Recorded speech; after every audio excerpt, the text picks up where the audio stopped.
नमस्कार, मैं हूं पूजा। बिहार न्यूज में आपका स्वागत है। आज है 3 सितंबर, दिन बुधवार। खबरों की ओर बढ़ने से पहले एक नजर आज की सुर्खियों पर। बिहार में टीआरई फोर्स से पहले होगी एस्टेट परीक्षा। 8 से 16 सितंबर तक कर सकते हैं ऑनलाइन आवेदन। 4 से 25 अक्टूबर तक होगी परीक्षा। आज होगा पटना मेट्रो का पहला ट्रायल रन। बैरिया स्थित डिपो में 800 मीटर ट्रैक पर होगा ट्रायल। स्पीड और सुरक्षा की होगी जांच। राजगीर बनेगा अंतर्राष्ट्रीय क्रिकेट का नया गढ़। बिहार के खिलाड़ियों को बड़े टूर्नामेंट्स का मिलेगा अनुभव। युवाओं में खेलों के प्रति बढ़ेगी रुचि। ओबीसी छात्रों के स्कॉलरशिप के लिए 231 करोड़ हुए मंजूर। 16 लाख मैट्रिक के छात्र होंगे लाभान्वित। योजना से वंचित छात्रों को छात्रवृत्ति योजना 2023 के तहत मिलेगी सहायता। बिहार में पहली बार मतदाताओं को मिलेंगे स्मार्ट वोटर कार्ड। पुराने वोटर आईडी का होगा अपडेटेड वर्जन। नया कार्ड फर्जी वोटिंग रोकने में करेगा मदद। त्योहारों के समय में इस ट्रिक से आसानी से करें ट्रेन टिकट की बुकिंग। बोर्डिंग स्टेशन बदलकर बढ़ा सकते हैं कंफर्म टिकट की संभावना। ट्रेन की समय सारणी से 24 घंटे पहले हो सकता है ये काम। आईपीएल के हीरो जितेश शर्मा को मिला बड़ा मौका। दूसरे विकेट कीपर के रूप में हुए शामिल। शुभमन गिल बनाए गए उपकप्तान। चलिए अब बढ़ते अब तक की 25 से बड़ी खबरों की ओर विस्तार से। एलआईसी हाउसिंग फाइनेंस में 192 अप्रेंटिसशिप पदों पर भर्ती शुरू। भारतीय जीवन बीमा निगम हाउसिंग फाइनेंस लिमिटेड ने 192 अप्रेंटिसशिप पदों के लिए भर्ती निकाली है। आवेदन प्रक्रिया 2 सितंबर से 22 सितंबर 2025 तक चलेगी। उम्मीदवार किसी मान्यता प्राप्त संस्थान से 1 सितंबर 2021 के बाद और 1 सितंबर 2025 तक ग्रेजुएशन पास होना चाहिए। आयु सीमा 20-25 वर्ष है। आवेदन शुल्क सामान्य व ओबीसी के लिए 944 रुपए, SC/ST के लिए 708 रुपए और PWBD के लिए 472 रुपए है। रजिस्ट्रेशन NATS पोर्टल के जरिए होगा। चयन प्रक्रिया में 1 अक्टूबर को परीक्षा, 8 से 14 अक्टूबर को इंटरव्यू और 15 से 20 अक्टूबर तक ऑफर लेटर जारी होंगे। बिहार में पहली बार मतदाताओं को मिलेंगे स्मार्ट वोटर कार्ड। बिहार विधानसभा चुनाव अक्टूबर-नवंबर 2025 से पहले चुनाव आयोग मतदाता सूची के विशेष गहन पुनरीक्षण SIR के बाद 30 सितंबर को अंतिम सूची जारी करेगा और नए tech enabled smart voter card जारी होंगे। ये पुराने वोटर आईडी कार्ड का अपडेटेड वर्जन होगा, जिनमें फोटो, QR कोड जैसी सुरक्षा सुविधाएं भी होंगी। ये 2 रूपों में मिलेगा। पहला फिजिकल और दूसरा डिजिटल, जिसे स्मार्टफोन या कंप्यूटर पर इस्तेमाल किया जा सकेगा। नया कार्ड फर्जी वोटिंग रोकने, त्वरित सत्यापन और डिजिटल इंडिया पहल को बढ़ावा देने में मदद करेगा। मतदाता SMS NVSP पोर्टल पे इसे ट्रैक कर पाएंगे। बिहार में टीआरई फोर्स से पहले होगी एस्टेट की परीक्षा। बिहार सरकार ने शिक्षक अभ्यर्थियों की मांग मानते हुए चौथे चरण की शिक्षक भर्ती परीक्षा यानी कि BPSC टीआरई फोर्स से पहले राज्य शिक्षक पात्रता परीक्षा यानी कि एस्टेट 2025 आयोजित करने का फैसला लिया है। शिक्षा मंत्री सुनील कुमार ने बताया कि STET के लिए ऑनलाइन आवेदन 8 से 16 सितंबर तक होंगे और परीक्षा 4 से 25 अक्टूबर तक होगी। रिजल्ट 1 नवंबर तक जारी कर दिया जाएगा। वहीं BPSC टीआरई 4 परीक्षा 16 से 19 दिसंबर को होंगे और इसका रिजल्ट जनवरी 2026 में आएगा। विधानसभा चुनाव अक्टूबर-नवंबर में होने के कारण अब टीआरई 4 चुनाव बाद आयोजित होगा। ओबीसी छात्रों के स्कॉलरशिप के लिए 231 करोड़ रुपए हुए मंजूर। नीतीश कैबिनेट की बैठक में 49 एजेंडों को मंजूरी दी गई। बैठक में ओबीसी व ईबीसी छात्रों के लिए पोस्ट मैट्रिक छात्रवृत्ति योजना यानी कि PMYASASVI के तहत 231.67 करोड़ स्वीकृत किए गए। इससे राज्य के सरकारी व मान्यता प्राप्त निजी संस्थानों में पढ़ने वाले करीब 16 लाख मैट्रिक छात्र लाभान्वित होंगे। जो छात्र योजना से वंचित रहेंगे उन्हें मुख्यमंत्री पिछड़ा वर्ग एवं अति पिछड़ा वर्ग छात्रवृत्ति योजना 2023 के तहत सहायता मिलेगी। इसके साथ ही पटना के बिहटा व सारण जिले में 520 छात्राओं के लिए ओबीसी कन्या आवासीय +2 विद्यालय भवन निर्माण को भी स्वीकृति मिली है। नवादा के शहीद गुड्डू कुमार को सैन्य सम्मान के साथ दी गई अंतिम विदाई। नवादा जिले के रोह प्रखंड के रूपाव गांव के जवान गुड्डू कुमार के निधन से पूरे क्षेत्र में शोक की लहर है। 2009 में भारतीय सेना में भर्ती हुए गुड्डू राजस्थान के जैसलमेर में तैनात थे और पिछले 9 महीने से लखनऊ में इलाजरत थे। गुरुवार को उनके निधन की खबर मिलते ही गांव में मातम छा गया। पैतृक गांव पहुंचने पर ग्रामीणों और शुभचिंतकों की भारी भीड़ ने अंतिम दर्शन किए। सेना ने उन्हें पूरे सम्मान के साथ सलामी दी। अंतिम यात्रा के दौरान गुड्डू अमर रहे के नारों से गगन गूंज उठा। परिवार और ग्रामीणों ने उन्हें साहसी व अनुशासित जवान बताया। त्योहारों के समय में इस ट्रिक से आसानी से करें ट्रेन टिकट की बुकिंग। त्योहारों के समय बिहार और यूपी के लोग बड़े शहरों से अपने गांव लौटने के लिए ट्रेनों की टिकट बुक करते हैं, लेकिन सीटें जल्दी भर जाती हैं। इसे आसान बनाने के लिए आप सीधे दिल्ली से पटना ट्रेनों की बजाय किसी अन्य शहर जैसे कि चंडीगढ़ से चलकर दिल्ली होकर पटना जाने वाली ट्रेनों का विकल्प चुन सकते हैं। IRCTC पर आप बोर्डिंग स्टेशन बदलकर टिकट की संभावना बढ़ा सकते हैं, बशर्ते ये ई-टिकट हो और बदलाव ट्रेन की समय सारणी से कम 24 घंटे पहले किया जाए। ये सुविधा सिर्फ एक बार उपलब्ध है। विकल्प या i-टिकट वालों के लिए ये विकल्प नहीं है। आज होगा पटना मेट्रो का पहला ट्रायल रन। पटना मेट्रो का पहला ट्रायल रन 3 सितंबर यानी कि आज बैरिया स्थित डिपो में 800 मीटर ट्रैक पर होगा, जिसमें स्पीड, सिग्नलिंग और सुरक्षा की जांच की जाएगी। तकनीकी गड़बड़ियों को दूर करने के लिए एलिवेटेड ट्रैक पर संचालन शुरू होगा। डिपो में 132 kV स्विच स्टेशन चार्ज हो चुका है, जहां से ट्रांसफार्मर बिजली सप्लाई देंगे और ट्रेन 25 kV पर दौड़ेगी। मेट्रो की बोगियां मधुबनी पेंटिंग व नारंगी रंग से सजी है, जिन पर बिहार के प्रमुख पर्यटन स्थलों की तस्वीरें हैं। खेमनीचक और ISBT स्टेशन का काम अधूरा है, जबकि 0 माइल, भूतनाथ व मलाही पकड़ी का 85% काम पूरा हो चुका है। बिहारी बर्थडे स्पेशल में आज बात होगी के गोस्वामी की। कृष्णकांत गोस्वामी एक भारतीय अभिनेता है जिन्होंने हिंदी, गुजराती, मराठी, बंगाली और भोजपुरी फिल्मों के साथ साथ कई टीवी धारावाहिकों में भी काम किया है। भारत के सबसे छोटे कद के अभिनेताओं में गिने जाने वाले गोस्वामी ने अपने करियर की शुरुआत बच्चों के शो जूनियर जी में सहायक खलनायक के रूप में की थी। इसके बाद उन्होंने विकराल और गबराल में गबरू गबराल का मुख्य किरदार निभाया, जिसे दर्शकों ने खूब पसंद किया। उन्होंने कोई है और फिर कोई है में भी गबरू की भूमिका निभाई। बाद में उन्होंने लोकप्रिय शो शक्तिमान में खली बली और कॉमेडी सीरियल गुटर गू में पप्पू महाराज द चीफ का अभिनय किया। जननी बल सुरक्षा के तहत प्रसव के 48 घंटे के अंदर मिलेगी राशि। बिहार सरकार ने महिलाओं और नवजात शिशुओं के स्वास्थ्य के लिए जननी बाल सुरक्षा योजना को सशक्त किया है। अब प्रसव के बाद प्रोत्साहन राशि सीधे DBT पोर्टल के माध्यम से 48 घंटे में लाभार्थियों के खाते में भेजी जाती है। ग्रामीण महिलाओं को 1400 रुपए और शहरी महिलाओं को 1000 रुपए मिलते हैं। इससे बिचौलियों की भूमिका समाप्त हुई और भुगतान तेज व पारदर्शी हुआ है। योजना का उद्देश्य मातृ एवं शिशु मृत्यु दर में कमी, संस्थागत प्रसव को बढ़ावा और स्वास्थ्य बेहतर करना है। लाभार्थी पंजीकरण और आशा कार्यकर्ता की रिपोर्टिंग के बाद राशि प्राप्त करते हैं। पटना जू में बनी देश की पहली नेचर लाइब्रेरी। पटना के संजय गांधी जैविक उद्यान में देश की पहली नेचर लाइब्रेरी बनाई गई है, जो घूमने के साथ साथ सीखने का नया केंद्र बनी है। करीब 8 लाख रुपए की लागत से असम के बांस से निर्मित इस लाइब्रेरी में जीव जंतुओं, पेड़ पौधों और पर्यावरण से जुड़ी किताबें व पत्र पत्रिकाएं भी उपलब्ध है। बच्चों के लिए खास सामग्री रखी गई है ताकि उनमें प्रकृति और वन्य जीवों के प्रति जागरूकता बढ़े।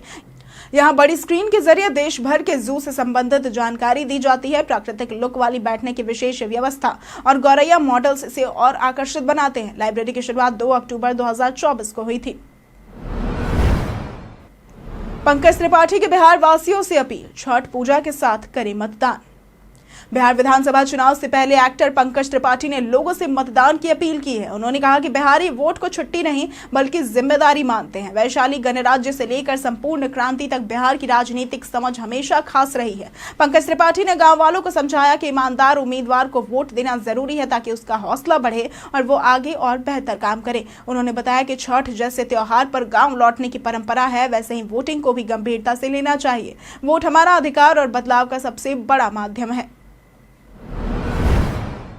राजगीर बनेगा अंतर्राष्ट्रीय क्रिकेट का नया गढ़। राजगीर में एशिया कप हॉकी के बीच अब अंतर्राष्ट्रीय क्रिकेट मैचों का रास्ता भी साफ हो गया है। BCCI ने राजगीर क्रिकेट स्टेडियम को हरी झंडी दे दी है और इसके रखरखाव व संचालन की जिम्मेदारी बिहार क्रिकेट एसोसिएशन यानी BCA को सौंपी गई है। नीतीश कैबिनेट की मंजूरी के बाद अब यहाँ अंतर्राष्ट्रीय स्तर के मैच होंगे। इससे बिहार के खिलाड़ियों को राज्य से बाहर जाने की जरूरत नहीं होगी और उन्हें बड़े टूर्नामेंट्स का अनुभव मिलेगा। राजगीर को खेल और पर्यटन का नया केंद्र बनने का मौका मिलेगा। इसके साथ ही स्थानीय अर्थव्यवस्था व युवाओं में खेलों के प्रति रुचि बढ़ेगी।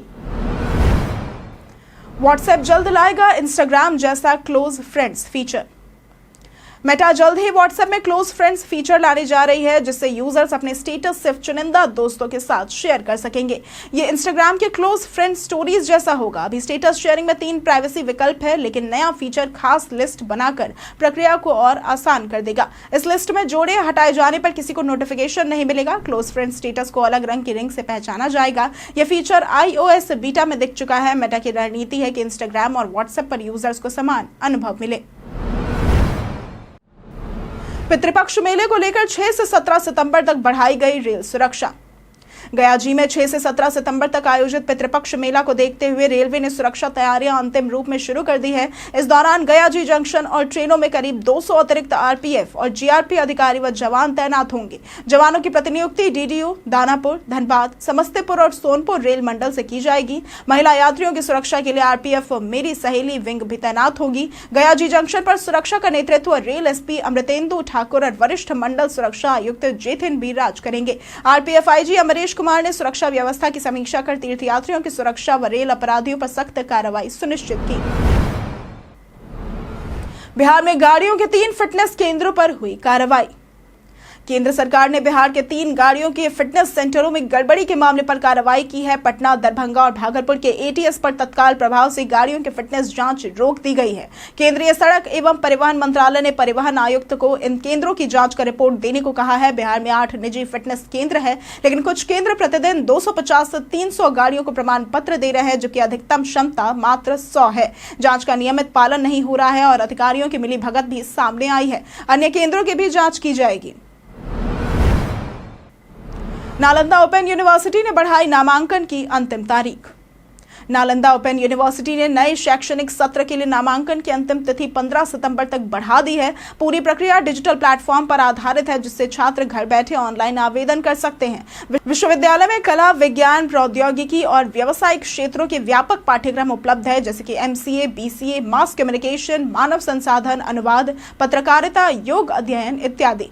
रोजगार परक 24 सर्टिफिकेट कोर्स भी मौजूद है। सामाजिक, भाषा, संस्कृति, धर्म और कौशल विकास से जुड़े विविध कोर्स संचालित किए जा रहे हैं। आवेदन करने के लिए आवश्यक दस्तावेज स्कैन करके ऑनलाइन अपलोड करना होगा। लखीसराय में बनेगा बिहार का दूसरा मरीन ड्राइव।